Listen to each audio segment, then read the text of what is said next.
Hi everyone, Liane here. I hope you're doing well.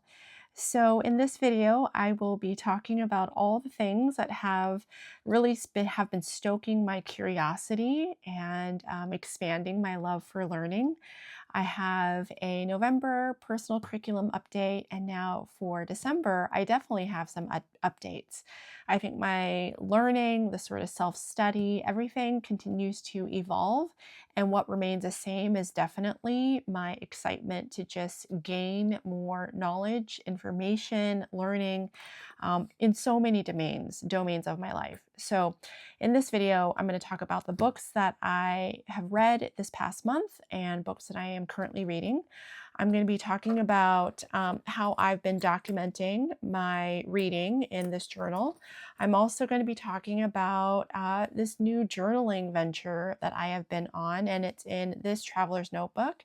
Also, I will be talking about some additional learning that I'm doing as far as it relates to professional development. Okay, so as I segue into this beautiful journal that I'm really excited about, I wanted to mention that this video is kindly sponsored by Skillshare. So Skillshare is this online platform that offers a variety of creative classes for hobbyists, all the way to those who are creative professionals and everyone in between. It's just the perfect place for me to be able to go online and really join a community of other folks who really want to either just develop their language learning skills like me with my Korean, or to even find inspiration for journaling. And that's exactly what I did. I took Abby C's Everyday Journaling, 5 Creative Ways to Document Your Life. And everything that I have in this journal right now is a product of the learning that I did in her class.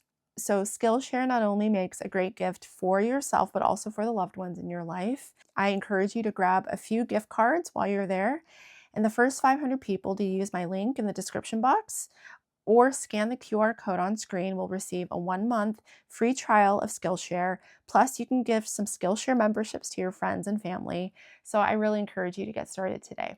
So what you see here is a traveler's notebook that I got on a trip to Port Townsend.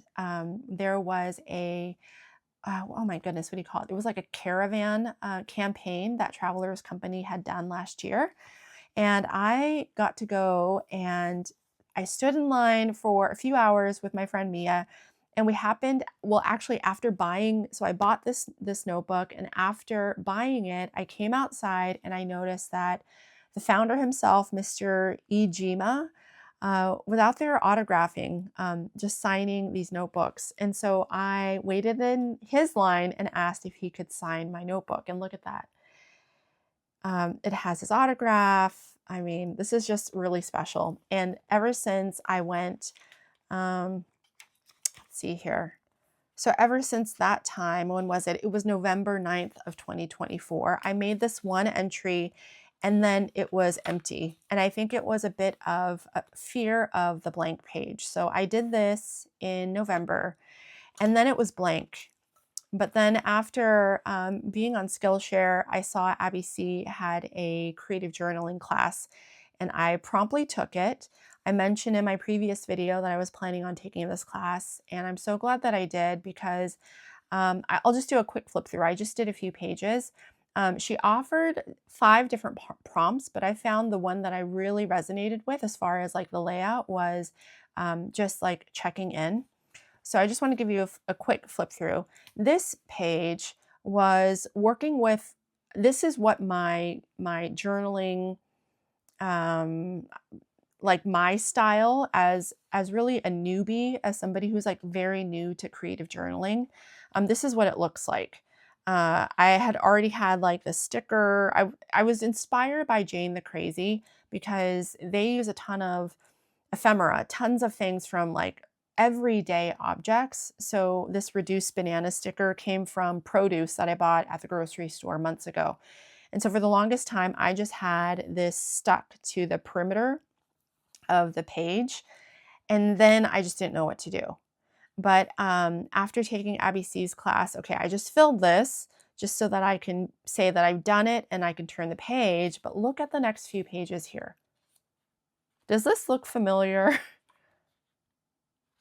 This is after really copying copying Abby's technique in this video, particularly the checking in prompt. And I just thought, you know what, let me just take some of my supplies and see how I can make it my own while really emulating Abby's technique. So this is inspired by her. I actually used some of her washi tape. So there's that. There are some stickers from Serica Studio. These are some stickers from Karina Loves to Plan. And then I did a gratitude page based on, as a riff, because I really liked the way Abby decorated her spread when it came to checking in. So then I tried it again here, and I think what she really likes to do is have like almost like a flow, like thicker to the right as she moves left, so thick to thin. And then she also puts a little bit of like just something up top. And then she also puts some sort of collection of ephemera or decoration right in the middle of the spread. And then a little note of something here, like some sort of collection of stickers and ephemera right here, maybe in like, kind of just above the halfway point of the left-hand side. And so I just emulated that in the next few pages. And then this was, I'm just practicing, still following the sort of layout that Abby demonstrated. And then lastly, this was from today. And one of the big recommendations, one of the big tips that Abby had mentioned in the video that I really love is honestly just being inspired by a theme, like just picking a color theme. And as you can see before that, I just did a whole jumble of things, and it's fun and it's really bright. And I guess maybe the diversity of color is what makes it cohesive. But this is really aesthetically pleasing to have like a very connected color palette. So anyway, I'm really thrilled to discover this way of journaling, and I'm actually falling in love with this craft paper because I wasn't sure if I liked it so much beforehand, but now that I'm getting used to journaling in these pages, I am so excited to just keep practicing this layout.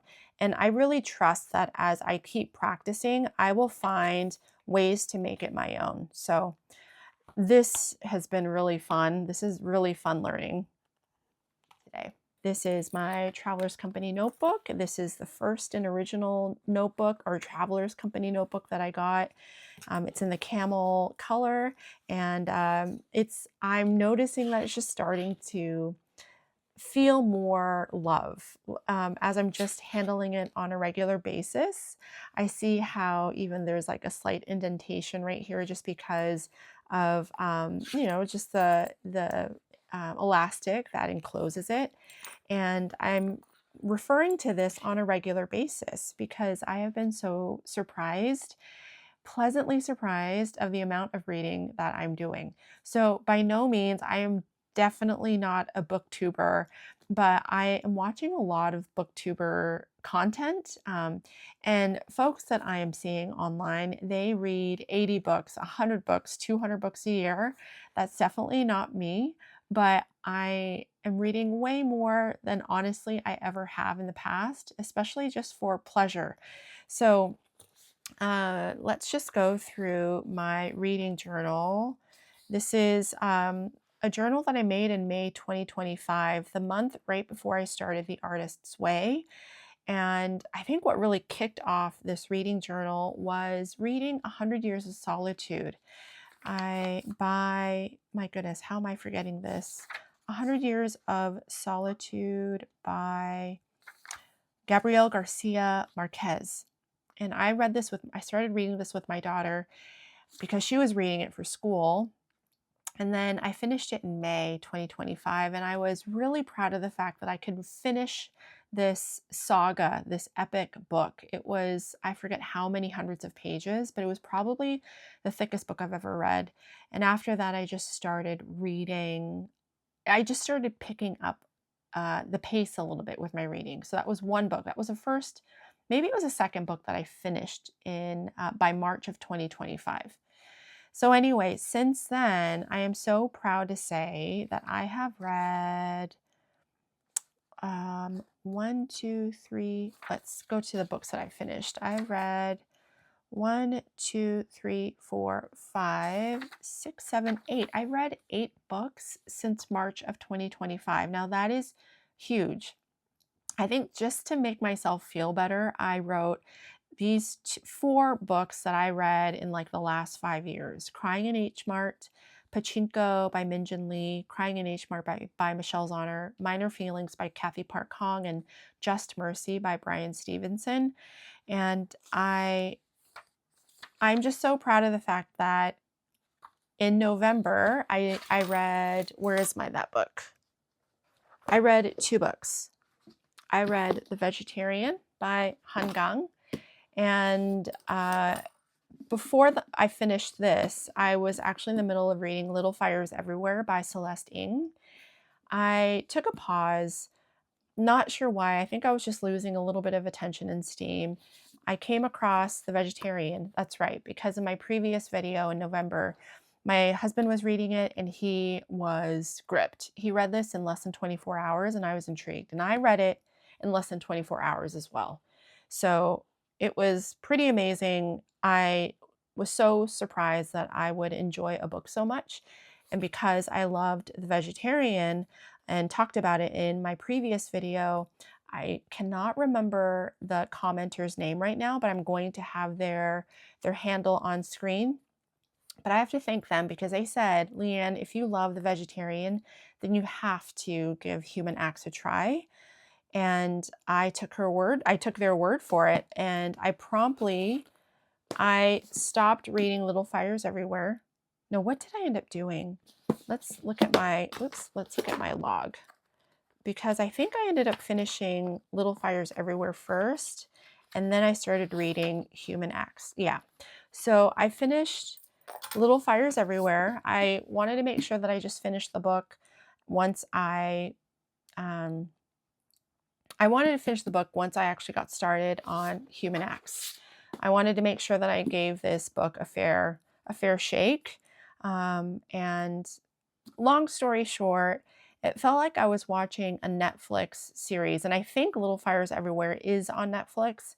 And I found that it was an entertaining book, but also I think it just wasn't my type of series that I would want to watch on Netflix anyway. And so I'm glad I finished the book, but I do have to say that I thought it was okay. I can see why it's so popular. It's really entertaining, but I was actually quite glad that I was done reading the book. So Little Fires Everywhere, I finished that. And then literally, I think the same day, I started reading Human Acts. And can I just say, wow, I am in love with Han Gang. Her writing is exquisite. It's poetic. It's devastating. I don't think I've ever been as engrossed in a book as I have been with this book. I thought I liked The Vegetarian. I thought I really enjoyed it. But then I was introduced to Human Acts, and this book is on another level. I would read maybe the first chapter or the first 10 pages and I was gripped. I started getting emotional, and after closing the book, every single day, every day that I was reading this book, I would go online and watch a whole bunch of booktuber videos about their review of this book. I'd basically just watch a ton of content about the Gwangju massacre, which was a massacre that occurred in 1980. Was it 1980 or 1979? But anyway, it happened right around the time that I was born, and it gives me so much more context and understanding regarding my parents' lives in Korea during this time. My dad, he immigrated to the States a year before I was born in 1979 when the president at the time was assassinated.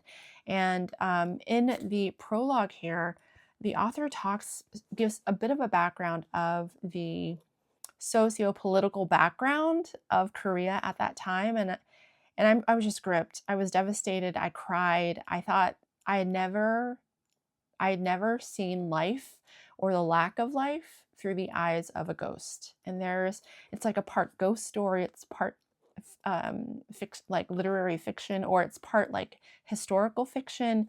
I don't know what else to say except that I love this book, and it's basically leading me to this book. I know in November I wanted to read this book, but after a viewer's recommendation to read Human Acts, I wanted to pause this so I could start this, and I am so happy, and I'm just so just grateful that I came across this book. So thank you so much for your recommendation, because I feel like my life has changed, and now I feel like I found a genre that I can really get behind. It's whatever genre that Hangang is in. I don't even know what sort of genre you would categorize Hangang, but for someone like me who has struggled to just read books for pleasure, I am so happy, so satisfied to know now that I have an author, and I have like a sort of genre that I'm not quite sure what it is quite yet, but I'm sure that I'll be able to like understand and get a better lay of the land the more that I continue down this like literary rabbit hole through Hangang. So anyway, oh my goodness, like what an enriching experience this past month. Brutally devastating, heart-wrenching, and just beautiful as well. Haunting. Anyway, yeah, so that's what I read in November, the two books of Celeste Ng's Little Fire Everywhere and Human Acts. And then now for December, my plan is to read Hangang's We Do Not Part. And then this is a recommendation that I saw from Jack Edwards, and they had talked about Claire Keegan being an amazing author, and so I picked up this book. So these are the two books that I will be reading. I just started reading Small Things Like These by Claire Keegan last night, and I like that it's like a short book, a small book, so it's going to feel really gratifying to finish this, but I'm already really intrigued because a lot of the reviews that I've seen online speak so highly of this author. So after I finish Small Things Like These, I definitely am going to try Foster by Claire Keegan. And for those of you who have read Han Gang's books, for those of you who have read Claire Keegan, I would love for you to just leave comments down below. Any book recommendations, your thoughts, how you felt about reading these books. And so far, as you can tell, I think I'm already enjoying Claire Keegan. I am unanimously in love with Han Gang's writing. So if there are any other book recommendations that are up, like within the similar vein, please let me know. Please leave some comments down below, because I think I'm officially now in like a book consumption era, and I'm really excited about that. All right. Oh, I also wanted to mention a couple of quotes that I wrote down in my reading journal. So just a quick flip through. This is my reading wish list: books in progress, and then books finished. And then I have favorite quotes from some of the books that I've read. From The Vegetarian. This is from page 165 in the physical book. I've ended up writing down, I transcribed this section. It says, the feeling that she had never really lived in this world caught her by surprise. Even as a child, as far back as she could remember, she had done nothing but endure. She had believed in her own inherent goodness, her humanity, and lived accordingly, never causing anyone harm. Her devotion to doing things the right way had been unflagging. All her success had depended on it, and she would have gone on like that indefinitely. She didn't understand why, but faced with those decaying buildings and straggling grasses, she was nothing but a child who had never lived. Wow, I wrote this down because my eldest daughter part definitely identified with this passage, this text, as the character in this as a character as a character, the character that this part is referring to is the eldest daughter. So I wrote this part down because it really touched me. For human acts, now this was like the only few lines that I really underlined. There were so many beautiful, haunting lines that I, in my mind, had underlined, but this is the only one that I physically underlined. And this is from page 56 of the physical book, and it says, oh gosh, yeah, it says, all the same, there was something infinitely noble about how his body still bore the traces of hands that had touched it, a tangible record of having been cared for, been valued, that made me envious and sad. Mine, on the other hand, crushed out of shape beneath the tower of others, was shameful and detestable. If you know, you know. But I underlined this because I'd never considered the sort of nobility, the sort of dignity um, that a body can have in this part of one's life. So if you know, you know, and yeah, that was the one section where I had underlined a series of lines. I think there were other words that I had underlined because I thought she had used the word shadow boundaries in reference to souls. And I thought that was just like a beautiful way of describing souls. But yeah, just absolutely beautiful. Okay. Oh, I also wanted to mention that in my last video, I was planning on like setting up this planner as like an academic or as like a personal curriculum planner. I just want to let you know that I have yet to populate the pages. This is, I am currently in my second week of December, but there have just been a lot. It's just been so busy because right before the first week of December, we had family in town. We were celebrating the holidays here in the States. And so we were hosting up until the day before December 1st. And then the first week of December was just recovery. And then this week, I have been in all-day trainings for professional development. And so I just have not been able to dedicate a lot of time to thinking about my personal curriculum in a more structured way. So I'll give you an update probably in January when it comes to how I am using my planner, and I'll give you an update at that point. But I did mention professional development, and I would have to say that I have to, and I should be including this in my personal curriculum. Well, maybe I'll just call it my personal/professional curriculum. This is another thing that I've been really, really excited about. I am a therapist, and one of the fun things about being in my field is that I have to keep learning. I have to take classes every year in order to just stay up to date and expand my repertoire of skills. And there is this modality called internal family systems, and I don't know if, for those of you who know about it, leave a comment down below. I think this modality is so exciting, and there's a lot of good things happening, especially with this modality. I had been on a wait list for about 3 years, and it wasn't until this past year where I finally was able to get in. And so I started the first 3 full days of training, and it's a 14-day training, and this is just for level 1.